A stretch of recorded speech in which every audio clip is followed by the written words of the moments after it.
The sponsor of this video is Slickwrap. Slickwraps offers some of the highest quality skins I've ever used, and they offer a ton of types like wood, carbon fiber, leather, and metal. I've been using the blue carbon fiber antique wood on the 2014 Moto G. Applying it was really easy, and they look and feel amazing. There's a link in the description to go check them out for yourself.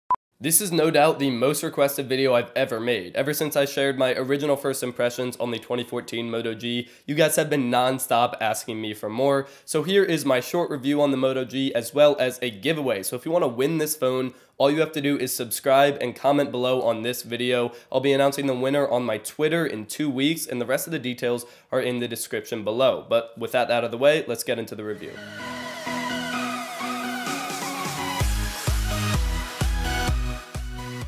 Pricing is huge with the Moto G. It comes in at just $180 unlocked with no contract, which is ridiculous considering what you're getting for that price. So just keep in mind, and I will remind you throughout this video, that this phone costs less than $200. I want to get the specs out of the way quickly because this review is going to be focused on the experience and the sacrifices that are made with such an affordable phone. So the Moto G is rocking a 5-inch 720p display, a Snapdragon 400 1.2 GHz CPU, Adreno 305 GPU, 8GB of storage, 1GB of RAM, an 8-megapixel rear-facing camera, 2-megapixel front-facing camera, stereo speakers, which is freaking awesome, a 2070 mAh battery, microSD card expansion, and Android 5.0 Lollipop. Another important thing to note is that it does not have LTE connectivity, which is definitely a con. Let's start with the display. The Moto G is rocking a 5-inch 720p display, and while 5 inches is arguably the perfect size for a modern smartphone, 720p is definitely not the perfect resolution. It's noticeably less sharp than other phones,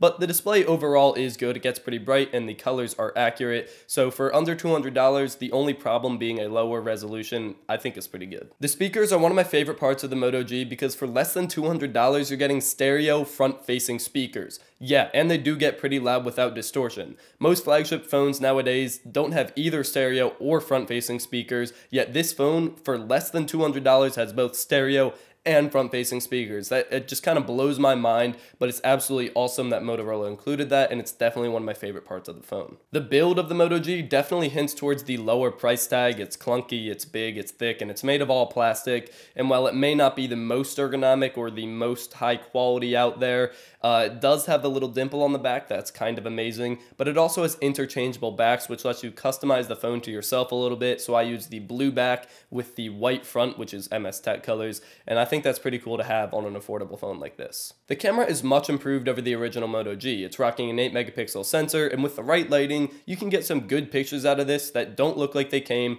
from a sub $200 phone. But if you're in dim lighting, you should probably just leave the Moto G in your pocket because it starts to struggle with the lower lighting conditions. The software on the Moto G is possibly the best part of the phone. Not only is it rocking an almost stock version of Android, but it's rocking an almost stock version of Android 5.0 Lollipop. Stock Android Lollipop absolutely flies on the Moto G despite its mediocre specs. It actually probably runs faster than the LG G Flex 2, which has a lot better specs, but it has a heavy skin over Android.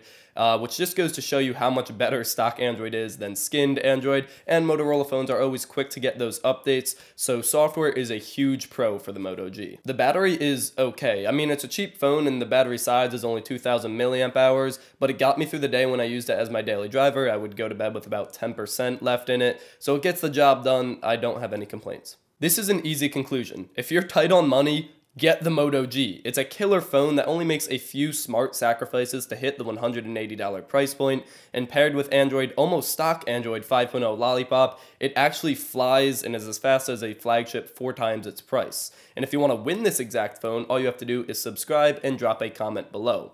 Other than that, thank you for watching. Subscribe if you want to see more, and as always, stay classy.